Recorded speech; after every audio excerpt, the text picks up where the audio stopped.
자, 오늘 제목 십자가 하나님의 지혜와 능력이라는 제목으로 말씀 나누겠습니다. 우리가 크로스온교 아닙니까? 크로스온교는 십자가 의미를 반드시 알아야 돼요. 십자가는 하나님의 지혜다, 능력이다. 이 사실 오늘 머릿속에 꽉 박고 돌아가시기 바랍니다.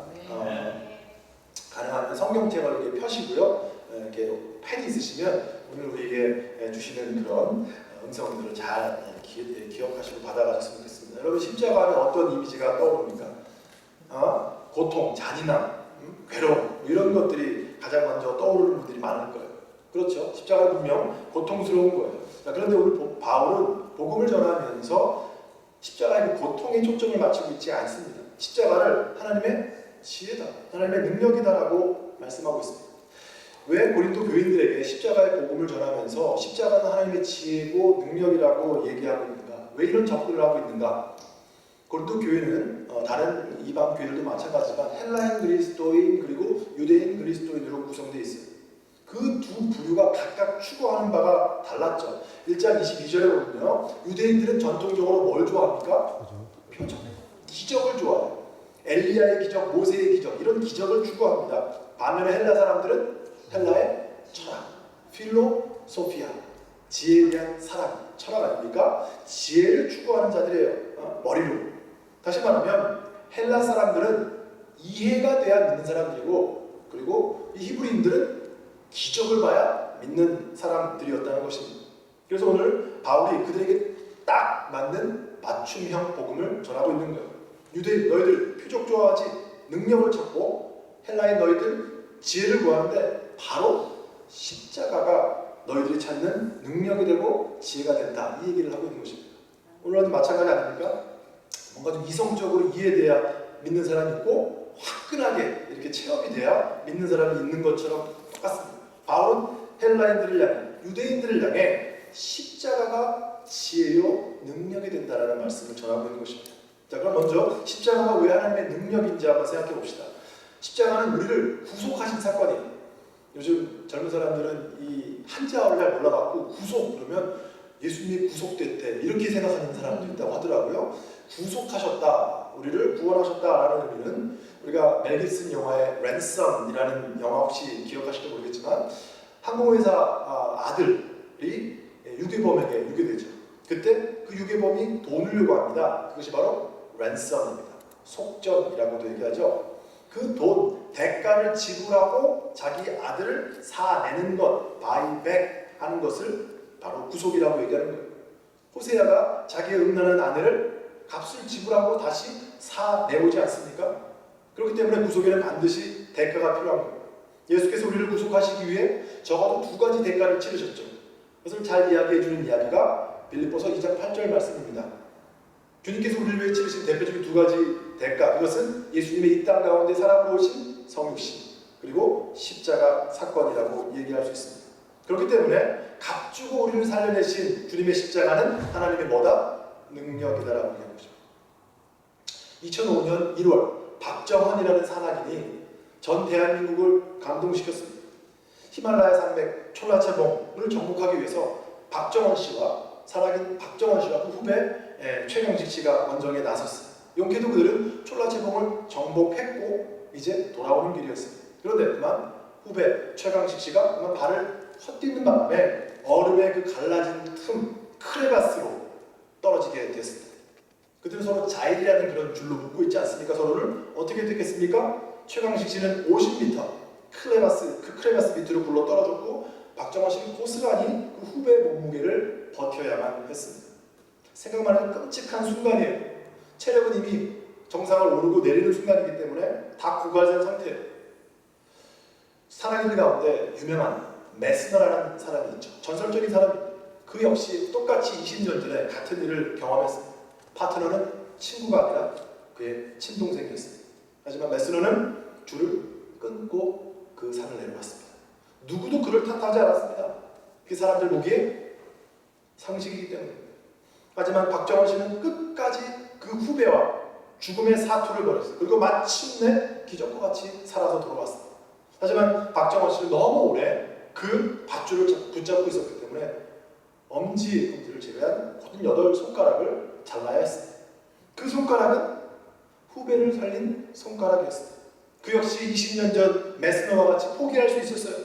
사람들은 그것이 지혜라고 말하고 후배를 살리기 위해 거기 남은 것은 어리석은 것이라고 말할 것입니다. 하지만 그는 어리석은 희생을 택했어요. 여러분, 그 후배가 사람들 앞에서 박정원 씨를 만날 때 손가락이 없다고 했습니다. 그 선배를 부끄러워하겠습니까? 모른 척 하겠습니까? 아니죠. 자랑할 겁니다. 내가 말하던 그 선배가 바로 이 형이라고. 이 형이 아니었으면 오늘 나도 없었을 것이라고 자랑할 거예요. 그 선배의 희생을 자랑했을 것입니다. 희생은 그래서 능력인 것입니다. 우리를 죽음 가운데서 살리신 십자가는 주님의 능력인 줄 믿으시기 바랍니다. 아멘. 이생진 선생의 벌레 먹은 나뭇잎이라는 시가 있습니다. 나뭇잎이 벌레 먹어서 예쁘다. 귀족의 손처럼 상처 하나 없이 매끈한 것은 어쩐지 베풀 줄 모르는 손 같아서 믿다. 떡갈나무 잎에 벌레 구멍이 뚫려서 그 구멍으로 하늘이 보이는 것은 예쁘다. 상처가 나서 예쁘다는 것은 잘못인 줄 안다. 그러나 남을 먹여가며 살았다는 흔적은 별처럼 아름답다. 벌레 먹은 나뭇잎은 보기에 아름답지 못해요. 약해 보입니다. 그러나 벌레 먹은 나뭇잎은 누군가를 살게 한 대견한 나뭇잎입니다. 십자가는 약해 보입니다. 비굴해 보입니다. 그러나 그 십자가는 자기를 죽여 온 인류를 살린 주님의 능력인 것입니다. 두 번째, 십자가는 우리에게 지혜라고 성경은 얘기합니다. 십자가는 하나님의 지혜. 자, 다시 성경을 한번 스크린보다 성경을 봤으면 좋겠습니다. 여러분 성경책 잘 보시면요. 오늘 1장 18절부터 2장 5절까지의 얘기를 보면 세 문단으로 나누어 볼 수 있습니다. 1장 18절부터 2장 5절까지거든요. 먼저 오늘 보면 18절에서 25절까지 보면 주어가 뭐냐면 18절에 나와 있습니다. 그것은 십자가의 도예요. 잘 기억하시고, 두 번째 26절에서 31절까지의 주어는 26절에 나와 있는데 형제들아, 고린도 교인들을 말하는 거예요. 마지막으로 2장 1절부터 5절까지의 주어는 내가, 바로 바울입니다. 자, 그렇다면 재밌는 것이 발견돼요. 첫 부분 그리스도의 십자가, 두 번째는 편지의 수신자 고린도 교인, 그리고 마지막 편지를 쓰는 바울. 이 세 부류의 이야기인데 이 셋 모두를 이어주는 이미지가 있어요. 뭐냐면 그들이 다 똑같이 약하고 어리석다라는 말을 하고 있어요. 그리스도의 십자가 메시지도 약해 보이고, 전하는 사람 메신저 바울도 약해 보이고, 이 말씀을 받는 메시지 리시피언트, 메시지의 수신자 너희들도 약해 보인다는 거예요. 그런데 이 세 가지를 다, 이 약한 것들을 바울 하나씩 뒤집고 있는 거예요. 그러나를 찾으면 돼요. 1장 24절 십자가가 어리석어 보이고 약해 보입니다. 그러나 그것은 그리스도의 지혜요 능력이라는 거예요. 또 고린도 교인들이 지혜도 없어 보이고 가난해 보여요. 그러나 27절에 보니까 지혜 있는 자들, 강한 자들을 부끄럽게 하려고 약하고 가난한 자들을 불렀다라고 얘기합니다. 또 마지막으로 2장 3절에 보면요, 메신저 바울 자신도 약하다고 고백하죠. 그러나 영어 성경 2장 4절에 보면 성령의 능력으로 말하기 때문에 그가 더욱 강하다. 여러분, 십자가가 하나님의 지혜인 이유가 바로 이것입니다. 말씀을 전하는 자나 말씀을 받는 자나 심지어 그 말씀 자체도 약해 보이고 어리석어 보여요. 그러나 그 어리석은 것들로 하나님은 세상 사람들의 상식을 뒤집어 버렸다는 것입니다. 역전의 하나님, 그것이 하나님의 지혜라는 것입니다. 약해 보이는 메시지, 약해 보이는 메신저, 약해 보이는 메시지 리시피언트를 가지고 오히려 강한 것들로 만드신 하나님의 지혜라는 것입니다. 약해 보이는 십자가로 약한 자를 사용하셔서 가장 비천한 자들을 변화시키는 것, 역전의 하나님, 이것이 하나님의 지혜라는 거예요. 그러나 십자가가 하나님의 지혜인 것은 무엇보다 십자가에서 하나님의 딜레마가 풀렸기 때문입니다. 여러분, 하나님의 딜레마가 무엇이었죠? 하나님이 가졌던 딜레마, 아담이 범죄한 이후에 하나님께서 갖게 된 딜레마, 그것은 사랑하는데 죽여야 한다는 것입니다. 사랑하는데 죽여야 한다는 딜레마, 죄를 범한 인간은 죄 때문에 죽어야 합니다. 그것이 하나님이 정하신 법이기 때문이에요. 하지만 하나님은 인간을 너무나 사랑하시죠. 이 사랑과 공의라는 이 딜레마. 그래서 사탄은 이런 식으로 나오는 거예요. 하나님, 당신이 말한 법에 의하면 죄의 싹이 사망이죠. 저 인간은 죽어야 합니다. 당신의 형상이 그 안에 있든 없든 저들은 죽어야 합니다. 죽어요! 그래. 그때 하나님께서 그렇게 까불어대는 사단에게 내미신 하나님의 카드가 뭐라고요? 십자가예요. 죄의 싹은 사망이라고? 그래, 죽이마. 흠이 없는 인간이 죽어야 한다고? 뭐냐? 내 아들이 간다. 예수를 사람들 대신 죽게 함으로 죄의 싹은 사망이라는 하나님의 공의가 먼저 만족되었습니다. 그러면 하나님의 사랑의 속성은 가장 사랑하는 독생자를 사람에게 주시는 죽게 하심으로 사람들을 향한 하나님의 사랑을 보여주신 거예요. 하나님이 세상을 이처럼 사랑하사 독생자를 주셨습니다. 자, 이 말씀에 뭐가 들어있는 거예요? 세상을 택할 것인가? 아들을 택할 것인가? 하는 하나님의 싸움이 있는 것이죠. 그 가운데 아들을 버리고 세상을 택하신 것입니다. 이것이 바로 하나님의 사랑인 것이죠. 그래야 하나님의 이 두 가지 속성이 십자가에서 모두 만족된 겁니다. 그래서 십자가는 하나님의 지혜인 것입니다. 중요한 질문 하나 여러분께 드리겠습니다. 사단은 과연 예수의 죽음이라는 방법을 통해서 세상을 구원할 거라는 것을 사단은 알았을까요? 몰랐을까요? 사단이 세상을 하나님께서 구원하시는데 죽음이라는 방법, 십자가라는 방법을 통해 세상을 구원할 거라는 걸 사단이 알았을까요? 몰랐을까요? 굉장히 중요한 질문입니다. 아담이 범죄한 이후에 사단은 승리의 노래를 불렀죠. 하나님께 치명타를 입혔기 때문입니다. 하나님의 형상을 입은 사람들이 이제 모두 자기의 종이 되었으니까, 그렇죠? 그러던 어느 날 하나님께서 자기 아들을 세상에 보내십니다. 사단이 보기에 불길하죠. 도대체 이 아들이 왜 온 것일까? 그렇지, 성경의 예언대로 인간들을 구원하러 온 것이지 오냐? 그렇다면 하나님의 아들을, 그 예수를 죽여서 내가 다시 한번 치명타를 입혀주마 생각했어요. 그래서 예수께서 태어나는 날부터 사단은 아기 예수를 죽이려고 발악을 하죠. 헤로드 왕이 2살 이하의 남자아기들을 다 죽이라고 명령합니다. 또 예수께서 공생애 가운데 귀신 들린 자가 그 앞에 나타나서 뭐라고 얘기합니까? 당신은 하나님의 아들입니다. 그때를 앞당기기 위해서 사람들의 시기를 일으켜서 빨리 예수를 죽이려고 발악을 합니다. 하나님이 하는 모든 계획이 끝난다, 그렇게 예수를 죽이면 끝난다라고 생각했기 때문입니다. 결국 예수를 빌라도의 법정까지 몰고 가서 예수를 죽이도록 유도해요. 그런데 그때 누군가 외치죠. 그를 십자가에 못 박으라. 십자가에 못 박으라. 사단은 신이 납니다. 아니, 십자가만큼 하나님을 조롱하기에 좋은 방법이 또 어디 있습니까? 십자가는 너무나 참혹했기 때문에 로마인들에게는 행하지 않았던 형벌입니다. 또 유대인들에게는 십자가는 나무에 달린 자마다 저주 아래에 있다라는 그렇게 믿는 참혹한 형벌이에요. 이것보다 더 하나님을 조롱하기에, 치명타를 입히기에 적합한 방법이 또 있겠습니까? 완벽한 사단의 프로젝트가 된 것이죠. 그 프로젝트는 그렇게 사단의 계획대로 착착 진행되어 가고 있었던 것입니다. 다시 묻습니다. 하나님께서 예수의 죽음이라는 방법으로 세상을 구원할 것을 사단이 알았을까요? 오늘 보면 2장 8절을 한번 보시기 바랍니다. 이 지혜는 이 세대의 통치자들이 한 사람도 알지 못하였나니 만일 알았더라면 영광의 주를 십자가에 못 박지 아니하였으리라. 세상 통치자들을 배후 조종하고 있는 마귀, 그는 그 사실을 몰랐다고 얘기합니다. 알았다면 예수를 십자가에 못 박지 않았을 거예요. 죽음이라는 방법으로 세상을 구원할 것이라고, 그 어떻게 예수를 죽이면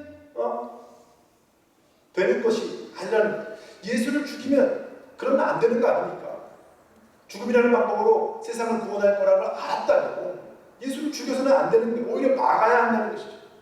물론 예수님이 이 땅에 온 이유가 세상을 구원하기 위함이라는 걸 알았어요. 하지만 당시 모든 사람들, 제자들도 마찬가지고 또 심지어 예수의 동생도 마찬가지고 그들이 기대했던 것은 예수님을 군사적인 메시아, 정치적인 메시아로 로마를 정복시켜서 세상을 구원할 줄로만 알았어요. 그런데 설마 죽음이라는 방법, 십자가라는 방법, 가장 극악한 형태인 십자가에 죽어서 그 십자가가 제사가 되어서 세상을 구원할 것이라는 것은 상상조차 하지 못했다는 거예요. 그가 그 사실을 몰랐다는 가장 결정적인 말씀은 2장 11절입니다. 같이 읽겠습니다.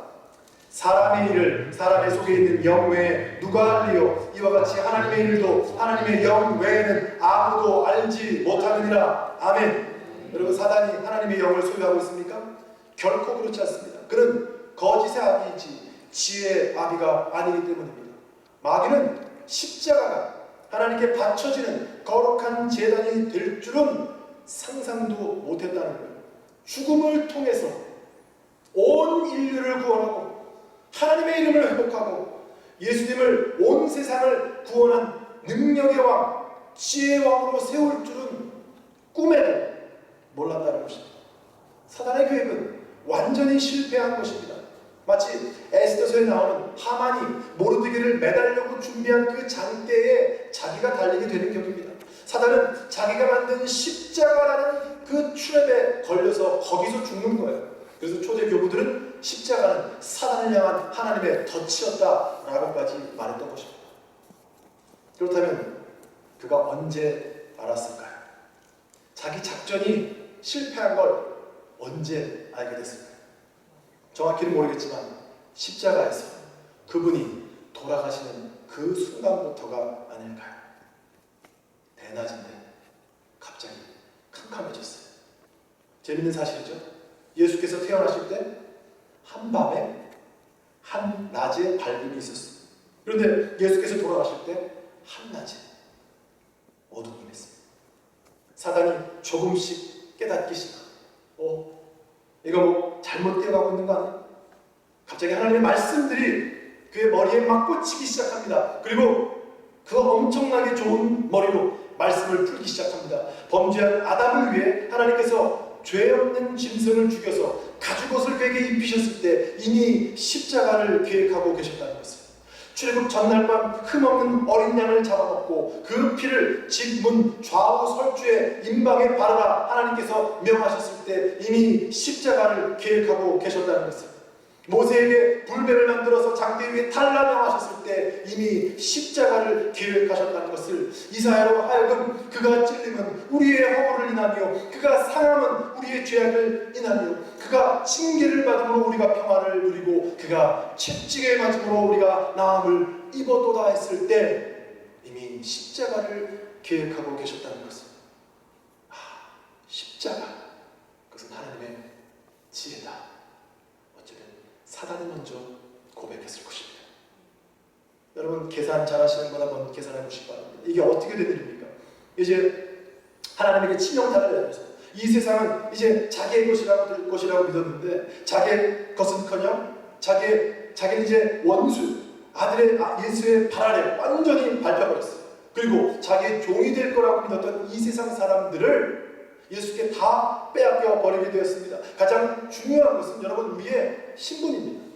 예수님이 오시기 전에 인간은 하나님의 형상을 가진 피조물이었습니다. 하지만 예수님이 십자가에 승리하신 이후에는 우리가 하나님을 아버지라고 부르게 되었습니다. 믿음의 조상 아브라함이 하나님을 아버지라고 부르는 것을 봤습니까? 하나님의 마음에 합한 자 다윗이 하나님을 아버지라고 부르는 거 봤습니까? 아무도 없습니다. 오직 예수만이 하나님을 아버지라고 하실 수 있어요. 그런데 십자가 이후에 나 같은 죄인도, 우리 같은 죄인도 하나님을 감히 아버지라고 부르게 되었다는 것입니다. 우리의 신분이 완전히 바뀌었습니다. 이것은 역전입니다. 모두를 속인 하나님의 역전 드라마인 것입니다. 십자가는 하나님의 능력이요 지혜인 것입니다. 하나님께서 죽으심, 십자가라는 놀라운 지혜로 우리를 살리셨어요. 바울은요, 그 십자가가 신비다, 비밀이다 라고 얘기했어요. 감추어졌기 때문에 십자가는 이제 우리 손에 주어져 있습니다. 예수의 십자가가 감추어졌던 것처럼 교회, 우리가 세상을 살리는 방법도 감추어져 있다는 것을 여러분 기억해야 됩니다. 비밀이라는 거예요. 그 비밀이란 무엇이냐? 내가 십자가로 살아야만, 죽어야만 세상을 살릴 수 있다는 비밀입니다. 세상을 살리는 방법은 십자가. 내가 죽어야 세상을 살릴 수 있다는 이 비밀. 이건 역시 우리에게 감추어진 비밀이 되었다는 것입니다. 많은 성도들이 예수를 따르고 있지만 내가 죽어야 세상을 살릴 수 있다고 믿고 따르는 사람들은 극히 소수입니다. 보네포는 하나님께서 우리를 제자로 부르신 것은 와서 죽으라 라는 의미라고 했습니다. 죽는 것이 사는 것입니다.